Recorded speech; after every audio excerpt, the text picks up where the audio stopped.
Today we're going to talk about high context and low context cultures and why you might not get the correct meaning for what someone is saying in another language because you're missing the vital context signals. I stumbled across this topic with someone comparing British English and American English as a spoken language and decided to dig into it a bit more. What do high and low context mean? A low context culture is one where people state exactly what they mean.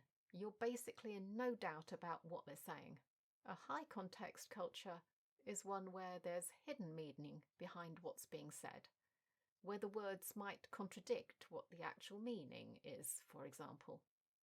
Of course, it's not just what's being said, but gestures, facial expressions, and traditions that all end up in the mix.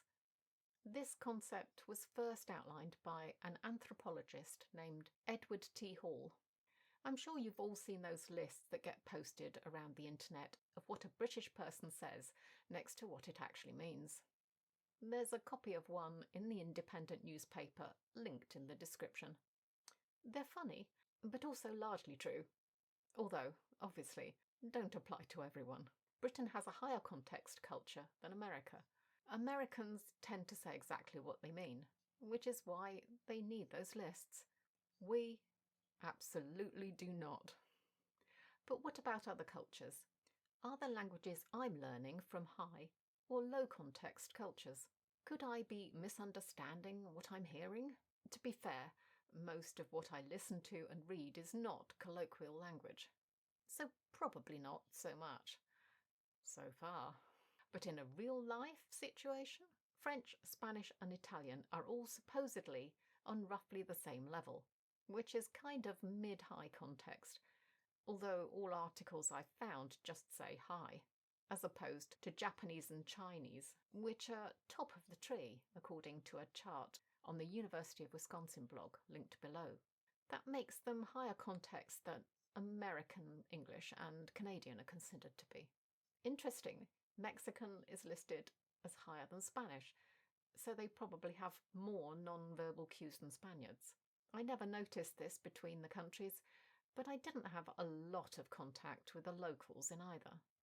And in the article itself, it says that Rome is a high context culture, relying on cues that an American likely wouldn't understand. So, what could we misunderstand or misinterpret? In all cases, attitudes to certain topics could be very different, and what is acceptable in a particular society will definitely cause a few problems. But let's try and split the languages out a little. Yes, a little. This is not in any way exhaustive. Italian, I think, is an easy one to quantify, at least in part. They have a ton of hand gestures that there are plenty of videos about on YouTube. I think these would be almost impossible to understand unless you were living in the country for a period of time.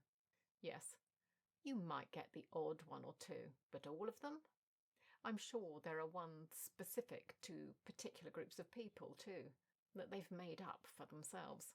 I know from looking at expressions and sayings, although some are the same as English, there are a lot that aren't, so that could trip you up. What about French? Well, the article linked below from Tufts says that the French also use a lot of body language and have an attitude of taking time to enjoy life. So if you're from a culture that's go, go, go and achieve, there could be a conflict of attitudes there. Another article from Cultural Comparisons on Spanish talks about considering how something is said rather than the actual words, and interestingly mentions clothing as an element, which is not something I'd thought about. I guess that would be if you were dressed inappropriately for a situation. Is this a minefield? Yes and no. If you're a tourist going to a country for a week or two, you'll probably be very recognisable as such, and that will be taken into account.